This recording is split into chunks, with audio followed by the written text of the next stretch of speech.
ಇವತ್ತು ಕಾರ್ಕಳದಲ್ಲಿ ಕಾಂಗ್ರೆಸ್ನ ರಾಜಕೀಯ ಪ್ರಹಸನಗಳನ್ನು ನಾವೆಲ್ಲರೂ ಕೂಡ ನೋಡಿದ್ದೇವೆ.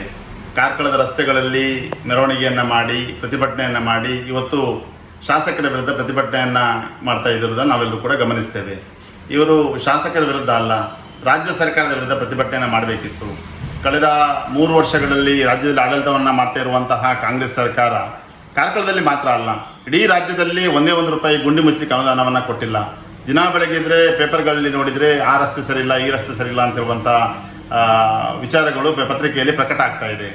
ನಾವು ಮೊನ್ನೆ ಅಷ್ಟೇ ಈ ರಾಜ್ಯದ ಮಾನ್ಯ ಸಚಿವರಾಗಿರುವಂತಹ ಲೋಕೋಪಯೋಗಿ ಸಚಿವರಾಗಿರುವಂತಹ ಜಾರಕಿಹೊಳಿ ಅವರು ಕಾರ್ಕಳಕ್ಕೆ ಬಂದಾಗ ಇವರು ಇದೇ ಕಾಂಗ್ರೆಸ್ನ ತಂಡ ಒಂದೇ ₹1 ಗುಂಡಿ ಮುಚ್ಚಲಿಕ್ಕೆ ಅನುದಾನ ಕೊಡಿ ಅಂತ ಕೇಳಲಿಲ್ಲ, ಅಥವಾ ಯಾವುದೇ ರೀತಿಯ ಘೋಷಣೆಗಳನ್ನ ಕೂಡ ಕಾರ್ಕಳಕ್ಕೆ ಮಾಡಿ ಹೋಗಿಲ್ಲ. ಇದೊಂದು ರಾಜಕೀಯ ಪ್ರವಾಸವಾಗಿ ನಿರ್ಮಾಣ ಆಗಿತ್ತು. ಕಾರ್ಕಳದ IB-ನಲ್ಲಿ ಅವರು ಮೊನ್ನೆ ನಾಟಿ ಕೋಳಿ ಸುಕ್ಕದ ಊಟವನ್ನು ಮಾಡಿ ಹೋದ್ರು ಬಿಟ್ಟರೆ ಯಾವುದೇ ರೀತಿಯ ಕಾರ್ಕಳಕ್ಕೆ ಲಾಭವಾಗಿ ಸರ್ಕಾರದಿಂದ ಯಾವುದೇ ₹1 ಅನುದಾನವನ್ನು ಕೂಡ ಘೋಷಣೆ ಮಾಡದೇ ಇರುವಂಥದ್ದು ಬಹುಶಃ ತುಂಬ ಬೇಸರದ ಸಂಗತಿ. ಕಾರ್ಕಳದಲ್ಲಿ ಕಳೆದ 3 ವರ್ಷಗಳಿಂದ ಉದಯ್ ಕುಮಾರ್ ಶೆಟ್ಟಿ ಅವರ ನೇತೃತ್ವದಲ್ಲಿ ಕಾಂಗ್ರೆಸ್ನ ಘನತೆಯನ್ನು ಕಳ್ಕೊಳ್ತಾ ಇದೆ. ಅವರು ದಿನಕ್ಕೊಂದು ಹೊಸ ನಾಟಕ ಪ್ರಹಸನಗಳನ್ನ ಮಾಡ್ತಾ ಇದ್ದಾರೆ.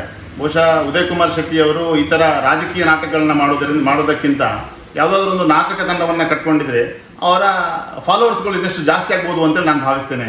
ಅದರಿಂದ ಅವ್ರಿಗೆ ಕಿವಿ ಮಾತನ್ನು ಹೇಳ್ತೇನೆ, ನೀವು ಈ ಥರ ರಾಜಕೀಯ ಪ್ರಹಸನಗಳನ್ನ ಬಿಟ್ಟುಬಿಡಿ, ಕಾರ್ಕಳದ ಅಭಿವೃದ್ಧಿಗೆ ಹೊಸ ಯೋಜನೆಗಳನ್ನ ತರುವಲ್ಲಿ ಸರ್ಕಾರದ ಪ್ರಯತ್ನ ಮಾಡಿ. ಆಗ ನಿಮ್ಮ ಇಂತಹ ನಾಟಕಗಳನ್ನು ನಾವು ಕೂಡ ಒಪ್ಕೊಳ್ತೇವೆ. ಈ ಥರ ಬೇಕಾಬಿಟ್ಟಿ ನಾಟಕಗಳನ್ನ ಮಾಡೋದನ್ನು ನಿಲ್ಲಿಸಿ ಅಂತ ಹೇಳುವಂಥದ್ದು ಕಾರ್ಕಳ BJPಯಿಂದ ಆಗ್ರಹಿಸ್ತೇವೆ.